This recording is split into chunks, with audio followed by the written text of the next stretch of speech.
പശ്ചിമേഷ്യ വീണ്ടും കനത്ത യുദ്ധഭീതിയിൽ. ഇറാനെ ലക്ഷ്യമിട്ട് അമേരിക്ക ആരംഭിച്ച സൈനിക ആക്രമണം തുടർച്ചയായിട്ടുള്ള മൂന്നാം ദിവസവും അതീവ ഗുരുതരമായിട്ട് മുന്നോട്ട് പോകുന്നു. കഴിഞ്ഞ 72 മണിക്കൂറായിട്ട് പശ്ചിമേഷ്യൻ മേഖലയിൽ നിന്നുള്ള യുദ്ധവാർത്തകളാണ് അന്താരാഷ്ട്ര മാധ്യമങ്ങളിൽ നിറയുന്നത്. ജൂൺ മാസത്തിൽ ഹോർമുസ് കടലിടുക്കിലെ കപ്പൽ ഗതാഗതവുമായി ബന്ധപ്പെട്ട് ഇരു രാജ്യങ്ങളും ഒപ്പുവെച്ചിരുന്ന താൽക്കാലിക സമാധാന കരാർ പൂർണ്ണമായിട്ടും ലംഘിക്കപ്പെട്ടിരിക്കുകയാണ്. ജൂലൈ പകുതിയോടെ ഇരുപക്ഷവും നയതന്ത്ര ചർച്ചകളിൽ നിന്ന് പിന്മാറുകയും സൈനിക നടപടികളിലേക്ക് കടക്കുകയുമായിരുന്നു. ഇറാനിലെ പ്രധാന നഗരങ്ങളെയും തന്ത്രപ്രധാന കേന്ദ്രങ്ങളെയും തകർക്കുക എന്ന ലക്ഷ്യത്തോടെ അമേരിക്കൻ പ്രസിഡന്റ് ഡൊണാൾഡ് ട്രംപിന്റെ നേരിട്ടുള്ള ഉത്തരവിലാണ് US സെൻട്രൽ കമാൻഡ് വ്യോമാക്രമണം ശക്തമാക്കിയത്. ആദ്യ ദിനം 80 കേന്ദ്രങ്ങളിലും രണ്ടാം ദിവസം 120 കേന്ദ്രങ്ങളിലുമാണ് അമേരിക്കൻ യുദ്ധവിമാനങ്ങൾ ബോംബിട്ടത്. ഇന്ന് മൂന്നാം ദിവസവും ഇറാനിലെ തന്ത്രപ്രധാന തുറമുഖമായിട്ടുള്ള നഗരങ്ങളെ ലക്ഷ്യമിട്ട് US വ്യോമസേന കനത്ത ബോംബാക്രമണം തുടരുകയാണ്. ഇറാന്റെ മിസൈൽ ഡ്രോൺ വിക്ഷേപണ കേന്ദ്രങ്ങളും റഡാർ സംവിധാനങ്ങളും തകർക്കുകയാണ് അമേരിക്കയുടെ പ്രധാന ലക്ഷ്യമെന്ന് US സെൻട്രൽ കമാൻഡ് വ്യക്തമാക്കുന്നുണ്ട്. ഈ തലസ്ഥാനമായിട്ടുള്ള തെഹ്റാൻ അടക്കമുള്ള ഇറാന്റെ പ്രധാന നഗരങ്ങളിലെല്ലാം ഇന്ന് പുലർച്ചെ മുതൽ വലിയ സ്ഫോടന ശബ്ദങ്ങളാണ് കേൾക്കുന്നത്. തെക്കൻ ഇറാനിലെ പ്രധാന തീരദേശ നഗരങ്ങളായിട്ടുള്ള ബന്ദർ അബ്ബാസ്, സിറിക്ക്, ജാസ്ക് എന്നിവിടങ്ങളിലും കോഷൻ ദ്വീപിലും വ്യാപകമായിട്ടുള്ള നാശനഷ്ടങ്ങൾ ഉണ്ടായതായിട്ടാണ് ഈ ആദ്യ റിപ്പോർട്ടുകൾ സൂചിപ്പിക്കുന്നത്.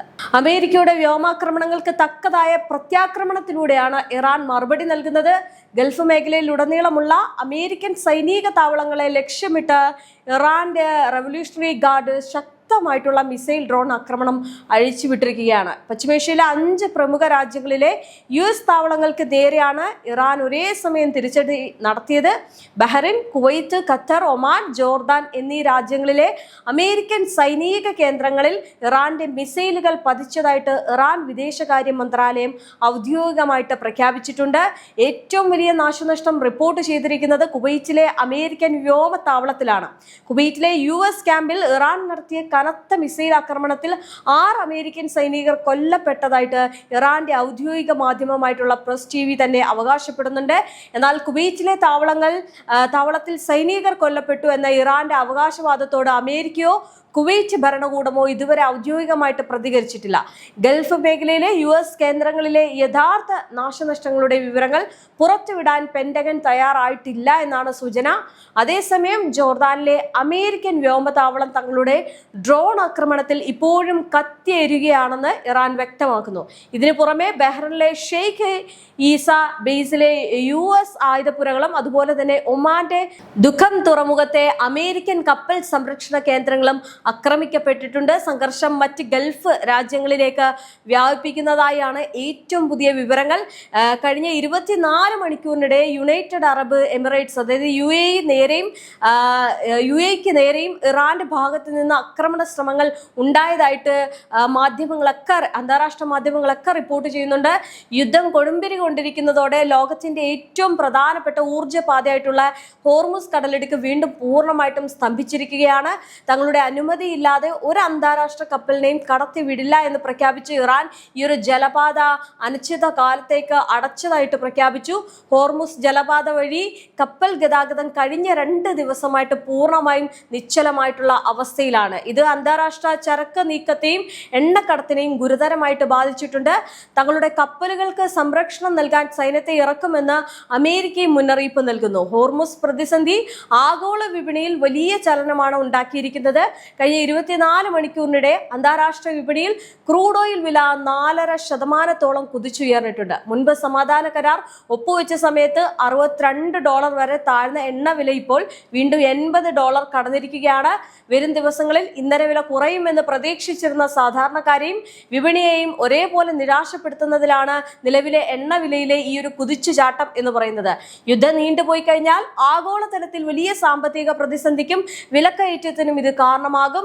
ഈ ഒരു പശ്ചിമേഷ്യൻ യുദ്ധം ഇന്ത്യയെയും നേരിട്ട് ബാധിച്ചു തുടങ്ങിയിരിക്കുകയാണ്. ഒമാൻ തീരത്തിനടുത്ത് സിവിൽ ചരക്ക് കപ്പലായിട്ടുള്ള GFS ഗാലക്സിക്ക് നേരെ ഇറാൻ നടത്തിയ വ്യോമാക്രമണത്തിൽ കപ്പലിന് തീ പിടിക്കുകയും അതിലുണ്ടായിരുന്ന 11 ഇന്ത്യൻ ജീവനക്കാരിൽ ഒരു ഇന്ത്യക്കാരനെ കാണാതാവുകയും ചെയ്തിട്ടുണ്ട്. 10 പേരെ ഒമാൻ സൈന്യം രക്ഷപ്പെടുത്തി എന്നുള്ള വാർത്തകൾ കൂടി വരുന്നുണ്ട്. എന്തായാലും സാധാരണ ചരക്ക് കപ്പലുകൾക്ക് നേരെ ഉണ്ടാകുന്ന ഇത്തരം ആക്രമണങ്ങളെ ഇന്ത്യൻ വിദേശകാര്യ മന്ത്രാലയം ശക്തമായിട്ടുള്ള ഭാഷയിൽ അപലപിച്ച് രംഗത്തെത്തിയിട്ടുണ്ട്. പശ്ചിമേഷ്യയിലെ യുദ്ധ സാഹചര്യം കേരളത്തിലെ ജനജീവിതത്തെ പോലും ദാരുണമായിട്ട് ബാധിക്കുന്നതായിട്ട് ചില വാർത്തകളൊക്കെ സൂചിപ്പിക്കുന്നുണ്ട്. കാരണം ഈ മലയാളി പ്രവാസികളടക്കം നിരവധി പേർക്കാണല്ലോ ഈ ഒരു യുദ്ധം വലിയ ഭീഷണിയാവുന്നത്.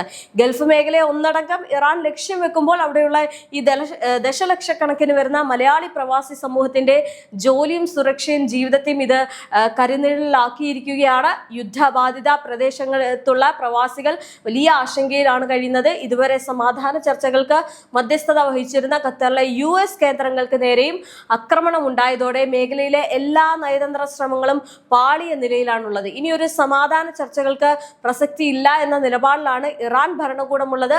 അമേരിക്കയും ഇറാനും തമ്മിലുള്ള ഈ ഒരു വാശി പശ്ചിമേഷ്യ ഒരു 3ാം ലോക മഹായുദ്ധത്തിന്റെ വക്കിലേക്കാണ് എത്തിച്ചിരിക്കുന്നത്.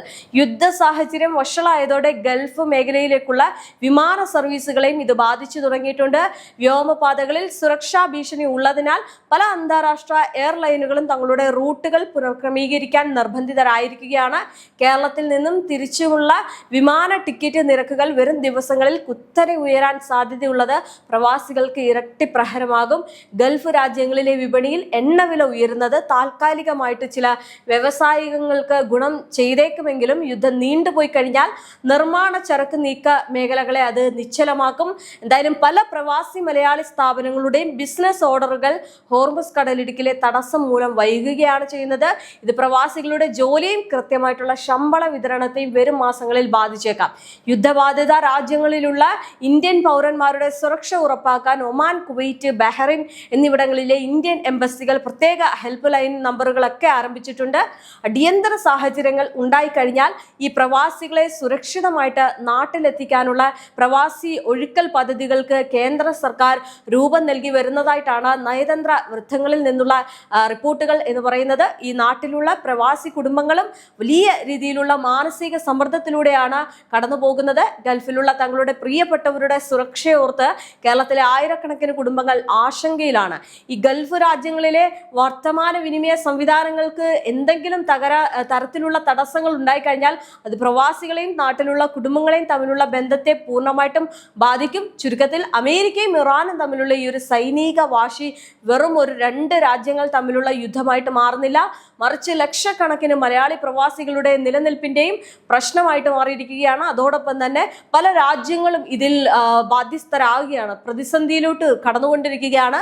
ഈ ഹോർമുസ് വളരെ നിർണായകമായതുകൊണ്ട് തന്നെ പല രാജ്യങ്ങൾക്കും ഇത് വലിയൊരു വെല്ലുവിളിയായിട്ട് മാറുന്നുണ്ട്. ഈ പശ്ചിമേഷ്യയിൽ സമാധാനം തിരികെ കൊണ്ടുവരാൻ അന്താരാഷ്ട്ര സമൂഹം എത്രയും പെട്ടെന്ന് ഇടപെടണമെന്നാണ് ഈ പ്രവാസി ലോകത്തിന്റെ പ്രാർത്ഥന എന്ന് പറയുന്നത്.